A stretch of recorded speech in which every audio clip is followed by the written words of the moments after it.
तो चलिए दोस्तों, आज मैं आप लोगों के लिए 4 बेहतरीन प्रश्न लाया हूं। इन चारों प्रश्नों को आप देखोगे ना तो आपको मजा भी आएगा और गणित के कुछ बेहतरीन नियम को सीखने को भी मिलेगा। निश्चित रूप से ये जो प्रश्न दिखाई दे रहा है उतना आसान नहीं है जितना हम समझते हैं, लेकिन गणित एक ऐसा सब्जेक्ट है जिसको यदि हमने सीख लिया ना तो बहुत ही आसान लगता है। तो ऐसे ही बेहतरीन वीडियो इस चैनल के माध्यम से अपलोड किए जाते हैं और आपने अभी तक चैनल को सब्सक्राइब नहीं किया तो चैनल को सब्सक्राइब करके बेल आइकन को प्रेस कर दीजिएगा और आल को तो टच करना ही पड़ेगा। और हाँ दोस्तों, वीडियो अच्छा लगे ना तो कमेंट जरूर करिएगा, क्योंकि अब जब आप लोग कमेंट करते हैं ना तो हमारा उत्साह जो है बढ़ता है। देखिए, बहुत सिंपल सा प्रश्न है लेकिन बहुत ही मजेदार प्रश्न है। चलिए, इस प्रश्न का उत्तर यदि आप जानते हैं ना तो ये हमारा प्रश्न नंबर ए है और इस प्रश्न के उत्तर आप लोग मुझे कमेंट करके जरूर बताएंगे। जैसे प्रश्न नंबर ए है और इस प्रश्न का उत्तर क्या होगा आप लोग मुझे कमेंट करके बताएंगे। 4 प्रश्नों में मैं केवल आपको 2 प्रश्नों के उत्तर पूछने वाला हूं, हालांकि आप सभी प्रश्नों को उत्तर दे सकते हैं। तो देखिए, इस प्रश्न का मतलब क्या है। इस प्रश्न में आप ध्यान से देखिएगा,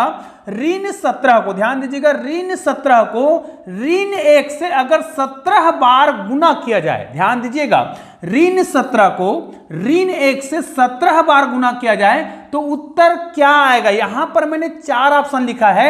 ऑप्शन नंबर ए में 34 है, ऑप्शन नंबर बी में 17 है, ऑप्शन नंबर सी में ऋण 17 है और ऑप्शन नंबर डी में 289 है ना, 289 है। ठीक है, अब इन चारों ऑप्शन में से कौन सा ऑप्शन सही है आप लोग मुझे कमेंट करके जरूर बताइएगा। प्रश्न नंबर ए है। ठीक है, अब चलिए इस प्रश्न को हम बनाते हैं। प्रश्न को बनाने से पहले मैं आपको कुछ चीज और बता दूं कि इस प्रकार के प्रश्नों को जब भी आप बनाएं तो इसका बेसिक तरीका आपको पता होना चाहिए। तो चलिए इसको हम बेसिक तरीके से बनाने का प्रयास करते हैं। निश्चित रूप से इस प्रकार के प्रश्नों को बनाना बड़ा सरल जरूर होता है।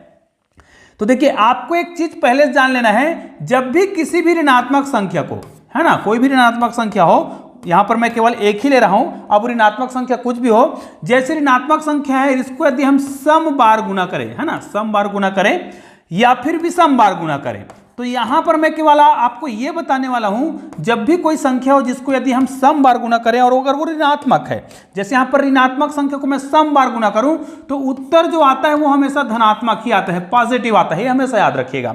और ऋण 1 मतलब कोई भी संख्या जो ऋणात्मक हो भाई, तो यहां पर हम ऋण 1 की बात करते हैं। अगर ऋणात्मक संख्या को विषम बार गुना करें तो इसका उत्तर क्या होगा। ध्यान दीजिएगा, जब भी हम विषम बार किसी संख्या को गुना करें और अगर वो ऋणात्मक है तो उत्तर जो भी आएगा, उत्तर तो कुछ भी आ सकता है लेकिन आंसर जो भी आएगा वो निगेटिव होगा, ऋणात्मक मान आएगा। ये आपको याद रखना है और इतना चीज यदि आपको याद है ना तो निश्चित रूप से इस प्रश्न के उत्तर को आप बहुत आसानी से बना सकते हैं। अब चलिए इस प्रश्न की ओर चलते हैं। प्रश्न को ध्यान से देखिएगा, ऋण 17 को मतलब ऋण 17 लिखा है, ऋण 17 को हमें गुना करना है, ऋण 17 को ऋण 1 से गुना करना है तो गुना लिख दिए और इसको हमें गुना करना है ऋण 1 से। देखिए, ऋण 1 से गुना करना है और कितने बार गुना करना है, 17 बार गुना करना है। मतलब ऋण 1 ऋण 1 ऋण 1 लिखते जाएंगे, कितने बार लिखेंगे, 17 बार। इसका मतलब यह ऋण 1 का हम क्या कर दें, घात 17 कर दें, तो यही हमारा क्या होगा, उत्तर होगा। अब ये 4 ऑप्शन आपको दिखाई दे रहा है, यही इसका उत्तर होगा। चारों में से कोई ना कोई एक उत्तर सही है। अब देखिए, यहां पर आपको मैंने अभी आपको जो ट्रिक बताया है उस ट्रिक के आधार पर, ये तो ऋण 17 है, ठीक है, इसको हमें गुना करना है ऋण 1 घात 17 से। अब मैंने आपको बताया है, अगर घात जो है, कोई भी संख्या जो ऋणात्मक है उसका जो घात है अगर वो विषम संख्या है, जैसे 17 क्या है, एक विषम संख्या है, और मैंने आपको अभी बताया है अगर विषम संख्या है तो आंसर किस में आता है, निगेटिव आता है। अर्थात ऋण 1 को अगर हम 17 बार गुना करेंगे तो निगेटिव आएगा और 1 को गुना करेंगे तो 1 ही आता है। अन्य संख्या होता तो संख्या बड़ा आता या कुछ भी आता लेकिन ऋणात्मक आता। अब ऋण 1 को 17 बार गुना करेंगे तो ऋण 1 ही आएगा। अब देखिए, ऋण 1 को 17 से गुना करेंगे, वो भी ऋण 17 से, तो ऋण का मान कितना होगा, पहले तो धन हो जाएगा, ऋण का गुना धन हो जाता है और 17 एकम 17, तो हमारा उत्तर कितना आ रहा है, केवल 17 ही आ रहा है। मतलब धनात्मक वाला, मतलब बी वाला ऑप्शन हमारा क्या है, बिल्कुल सही है। तो इस प्रकार के प्रश्नों को बहुत ही सरल तरीके से बनाया जा सकता है। चलिए हम दूसरे प्रश्न की ओर चलते हैं। इस प्रश्न को ध्यान से देखिएगा। यहां पर देखिए, हम जो मैथ्स के जो पजल बनाते हैं ना वो यूनिक टाइप के होते हैं। अब इस प्रकार के जो यूनिक टाइप के प्रश्न को बनाने के लिए यूनिक टाइप का दिमाग भी लगाना पड़ेगा। कैसे, देखिए, इस प्रश्न को मुझे बनाना है तो मैं क्या करूंगा, इनमें मुझे पैटर्न ढूंढना है। यहां पर देखिए, इसमें कौन सा पैटर्न लागू किया गया है, कि 5 आया है। ऐसा आपको नहीं सोचना है कि एक देखिए 2 3 4 और यहां पर क्या आ गया है 5, ऐसा क्रमशः संख्या नहीं लिखा गया है। अगर 2 3 4 के बाद 5 लिखा गया होता तो यहाँ पर 4 के बाद 5 6 और यहाँ पर 7 आना चाहिए था। मतलब ये संख्या ऐसा कुछ भी क्रमशः नहीं लिखा गया है, इसमें हमें कुछ पैटर्न को ढूंढना होगा। तो भाई यहाँ पर कौन सा पैटर्न लागू हुआ है कि यहाँ पर 5 आया है, तो हमें क्या करना पड़ेगा, इस प्रश्न को ध्यान से देखना है। देखिए, और यहाँ पर कौन सा पैटर्न लागू हुआ है, तो प्रथम के जो 2 संख्या दिखाई दे रहा है, ये जो प्रथम के 2 संख्या यहां पर देखिए सभी में प्रथम 2 संख्या दिखाई दे रहा है, इन प्रथम 2 संख्याओं को यदि क्या कर दिया जाए, भाग दे दिया जाए, तो चलिए हम भाग देकर देखते हैं और इसमें कौन सा नियम लागू हो रहा है। अगर हम 4 को भाग देते हैं 2 से तो उत्तर कितना आएगा, 2 आएगा, क्योंकि 4 को भाग दे रहे हैं 2 से, तो 2 दूनी 4 हो गया 2। और ये जो संख्या उसको लास्ट वाले संख्या से हमें क्या करना है, जोड़ना है। तो हमारा उत्तर कितना आ रहा है, 5 आ रहा है। यही नियम यहां पर भी लगाएंगे, मतलब 8 को भाग देंगे 4 से तो 4 दूनी 8, यहां पर भी कितना आ रहा है, 2 आ रहा है। और इस 2 को इस 2 के साथ क्या करना पड़ेगा, जोड़ना पड़ेगा, तो कितना आ रहा है, 4 आ रहा है। यही नियम यहां पर भी लागू होना चाहिए। तो 9 को हमें भाग देना होगा 3 से, जब 9 को 3 से भाग देंगे 3 किया 9 होगा, और ये जो 3 है उसको इस 6 के साथ क्या करना पड़ेगा, जोड़ना पड़ेगा। तो 6 और 3 कितना हो रहा है, 9 हो रहा है। मतलब बिल्कुल परफेक्ट कॉन्सेप्ट हमें पता चल गया है। अब हमें क्या करना पड़ेगा, 6 को भाग देना होगा 2 से, क्योंकि पहली संख्या को दूसरी संख्या से क्या कर रहे हैं, भाग दे रहे हैं सभी में। तो इसको हम भाग दे रहे हैं तो कितना आ रहा है, 2 3 6 3 आएगा। और ये जो संख्या इसको इनके साथ हमें क्या करना पड़ेगा, जोड़ना पड़ेगा। तो 8 में आपको 3 को जोड़ना है, तो 8 और 2 10, कितना हो रहा है, 11। तो ये आपका आंसर हो गया है। जी हाँ दोस्तों, ये बिल्कुल परफेक्ट उत्तर है। चलिए अगले प्रश्न पर चलते हैं। इसके बाद लास्ट प्रश्न जो है ना, वायरल मैथ से है, वायरल प्रश्न, वायरल टाइप का प्रश्न है जो बहुत ही मजेदार है, उसको जरूर देखेंगे। उससे पहले इस प्रश्न को बनाते हैं। अब भाई इस प्रश्न में देखिए यहां पर क्या कॉन्सेप्ट लगा हुआ है कि यहां पर 19 आ रहा है, यहां पर 11 आ रहा है, तो यहां पर क्या आएगा। तो चलिए इसमें हमें पैटर्न ढूंढना है। तरीका तो वही है कि इसमें कौन सा पैटर्न छुपा हुआ है जिसके तहत यहां पर 19 आ रहा है, यहां पर 11 आ रहा है, तो उसी पैटर्न के आधार पर यहां पर हमें उत्तर को ढूंढना है। तो यहां पर 19 कब आएगा, तो देखिए यहां पर मैं आपको तरीका बता देता हूं। अगर हम अगल बगल की जो संख्या है, बाहर में जो संख्या है उसको हम गुना कर दें, तो 6 चौक कितना आ रहा है, 24, और बीच की जो संख्या है उसको हम माइनस कर दें। देखिएगा अगल बगल की संख्या को गुना किया, 6 चौक 24 हुआ, बीच की संख्या को माइनस कर रहे हैं, तो हमारा उत्तर कितना आ रहा है, 19 आ रहा है। तो यहां पर भी वैसे होना चाहिए। तो 5 अगल बगल की संख्या को गुना करेंगे, 5 और 3 को गुना करेंगे तो 5 कितना होगा, 15। बीच की संख्या को माइनस करेंगे, मतलब 4 को माइनस करेंगे, कितना हो जाएगा, यहां पर उत्तर कितना आ जाएगा, 11 आ जाएगा। तो हमें यहां पर क्या करना है, अगल बगल की संख्या को गुना करना है, तो कितना हो जाएगा, 10 सत्ते यहां पर क्या हो जाएगा, 70 हो जाएगा। तो 10 सत्ते 70 में माइनस करना है 9, और जब हम 70 में 9 माइनस करेंगे तो हमारा उत्तर कितना आ जाएगा, 61। और ये हमारा परफेक्ट उत्तर है।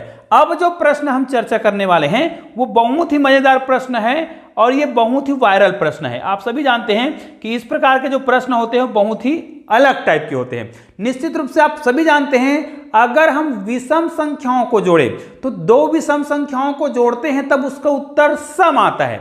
लेकिन यहां पर देखिए पूरा नीचे में विषम संख्या है, 3 विषम संख्या लिखा गया है एक गोले में, और इन गोलों में से 3 गोले को, कोई भी 3 गोला है उसको उठाना है जिसमें संख्या लिखा हुआ है। तो इन 3 गोले वाले संख्या को उठा के हमें इन गोलों में रखना है। तो हम इनमें से कौन कौन से 3 गोले को उठाएं और यहां पर रखें कि इसका उत्तर जो है 3 आ जाएगा, जबकि यहां 30 आ जाएगा, जबकि सारे जो संख्या दिख रहा है वो सब विषम संख्या है। और हम जानते हैं अगर किसी भी 3 विषम संख्या को यदि हम जोड़ें तो उसका उत्तर विषम ही आएगा, जबकि उत्तर में यहां पर सम लिखा हुआ है, 30 आ रहा है। तो अब आप लोग बताइए इन गोलों में से कौन कौन से 3 गोलों को हम उठाएंगे और एक गोलों में संख्या लिखा है उसको उठा के यहां पे हमें रखना है। तो चलिए आप लोग रखिए और मुझे बताइए। निश्चित रूप से बहुत ही सिंपल सा प्रश्न है और ये हमारा बी वाला प्रश्न है और इसी प्रश्न के उत्तर आपको मुझे कमेंट करके बताना है। तो मैंने आपको बोला था कि मैं आपको 2 ही प्रश्न पूछने वाला हूं, तो ये हमारे 2 प्रश्न हो गए। दोनों प्रश्न के उत्तर आपको कमेंट करके बताना है।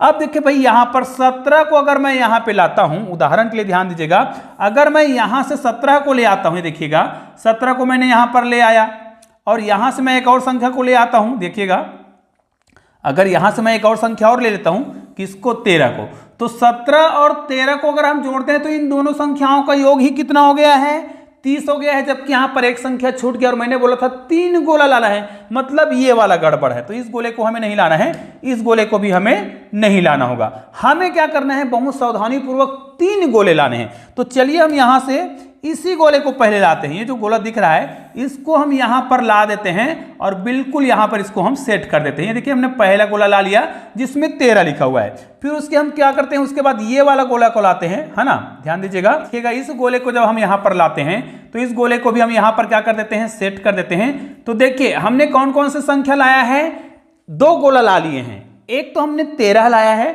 और एक लाए हैं 11। इन दोनों संख्या को हम जोड़ेंगे तो हमारा उत्तर कितना आ रहा है, देखिए 3 और 1 4 होगा, मतलब 24 हो रहा है। अब 24 में कितना जोड़ दे कि यहां पर क्या आ जाएगा, 30 आ जाएगा। तो यहां पर कहीं पर भी हमें 6 नहीं दिखाई दे रहा है, लेकिन भाई ये जो गोला दिखाई दे रहा है, ये वाला जो गोला दिखाई दे रहा है, चलो इस गोला को मैं यहां पर लाकर फिट करता हूं। लेकिन इस गोला को मैं ऐसे फिट नहीं करूंगा। फिट करते समय मुझे क्या करना है, हमें कहा गया था ना गोला को रखना है, तो हमने इस गोले में जो संख्या लिखा है उसको यहां ला दिया।